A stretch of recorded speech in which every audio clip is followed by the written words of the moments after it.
बच्चों, आज हम लोग पढ़ेंगे चौथी कक्षा की किताब सुनैना प्यार आधारित पहली चैप्टर दैट इज़ विनती सुन ले हे भगवान। इस कविता में बच्चे भगवान से हाथ जोड़कर विनती कर रहे हैं कि उन्हें इतनी शक्ति दें ईश्वर, जिससे वो देश का मान सम्मान बढ़ाएं और वे सत्य और धर्म के मार्ग पर चलकर संस्कारी बने तथा जिससे वो अपने देश का नाम रोशन कर सके। और उन्हीं की इच्छा पूर्ति के लिए वो भगवान से विनती करते हैं। आइए हम सब मिलकर ये एक बार कविता को पढ़ लें और फिर इसमें जो भी समझना है हम आपकी उसमें सहायता करते हैं। विनती सुन लो हे भगवान, हाथ जोड़ हम करें नमन, सदा बढ़ाएं देश का मान, जग में पाएं हम सम्मान। अर्थात अपनी विनय सुनाते हुए भगवान से हाथ जोड़ के प्रार्थना कर रहे हैं कि हम क्या करें, हम देश का मान बढ़ाएं और जग में जिससे हमें क्या मिले, सम्मान। सच्चे सुंदर हो और मान, ऐसा दो हमको वरदान, और हमको ऐसा वरदान दो कि हमारा जो सुंदर सा देश है उसके हम सारे अरमानों को पूरा कर सके। प्रभु हम छू सके गगन, विनती सुन लो हे भगवान, और हमें इस लायक बनाओ जिससे हम आसमान को छू सके। बने सत्य का सदा पुजारी, काम सदैव करे हितकारी। अर्थात हम हमेशा सत्य की पूजा करें और कभी भी किसी से झूठ वचन ना बोले और हमेशा दूसरों की मदद ही करें। देश धर्म पर हो बलिहारी, हम सब बने संस्कारी। और हमारा जो पूरा जीवन है वो हम लोग किस पे लुटा सके, देश और अपने धर्म पर लुटा सके और हमें संस्कारी बनने का वरदान दो। हंसे हंसाए रहे मगन, विनती सुन लो हे भगवान। सबके दिलों को खुश रखे, हम खुद भी खुश रहें और दूसरों को भी खुश रखें, यही विनती तुम सुन लो। कभी न संकट से घबराएं, दीन दुखी को हम अपनाएं। अर्थात हमें कोई भी अगर संकट हमारे मार्ग को रोकती है तो हमें उससे घबराना नहीं चाहिए, बल्कि उसका सामना डट कर करना चाहिए।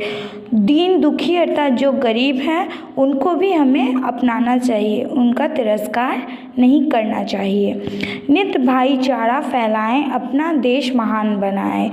नित भाईचारा अर्थात हमें दूसरों के साथ भाईचारे के साथ, जिस तरह आप अपने घर में भाइयों के साथ रहते हो उसी प्रकार आपको अपने दूसरे लोगों के साथ भी अपने भाइयों की तरह ही व्यवहार करना चाहिए और अपने देश को महान बनाना चाहिए। सफल बने अपना जीवन, विनती सुन लो हे भगवान, ताकि ये सब कार्य को करने से हमारा जो जीवन है वो सफल हो जाए और हमें यही विनती और यही वरदान ईश्वर से चाहिए। तो आज हम लोगों ने ये देखा कि विनती सुन लो हे भगवान चैप्टर में क्या है, किस पर आधारित है। यह कविता पूरी तरह से वो छोटे छोटे बच्चे जो संस्कारी बनकर देश की सेवा करना चाहते हैं, देश का नाम ऊंचा करना चाहते हैं, उनके लिए कही गई है। हम सब बच्चों को इसी प्रकार ईश्वर से विनती करनी चाहिए कि वो हमें इतनी शक्ति दे ताकि हम देश का मान सम्मान बढ़ाने में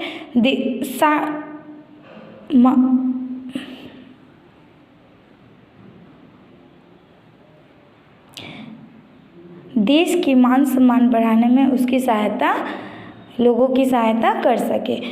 अब हम लोग जाएंगे शब्दार्थ के ऊपर। आइए हम एक एक शब्दार्थ करके आप सबको बता दे रहे हैं। पहला विनती, विनती यानी प्रार्थना। नंबर 2 भगवन, भगवन यानी भगवान। नंबर 3 नमन, नमन यानी प्रणाम। चौथा सदा यानी हमेशा। जग, संसार या दुनिया, इस दोनों में से कोई एक लिखना पड़ेगा।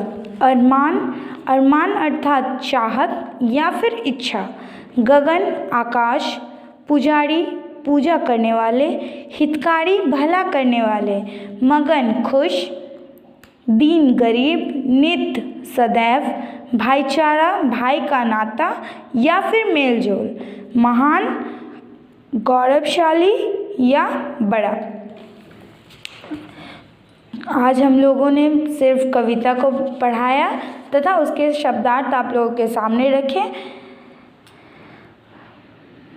तो आप लोग घर में इसे ध्यान से इस कविता को याद करोगे और साथ ही शब्दार्थ को लिखोगे तथा इसको अपने कॉपियों में लिखकर उसको याद करना होगा।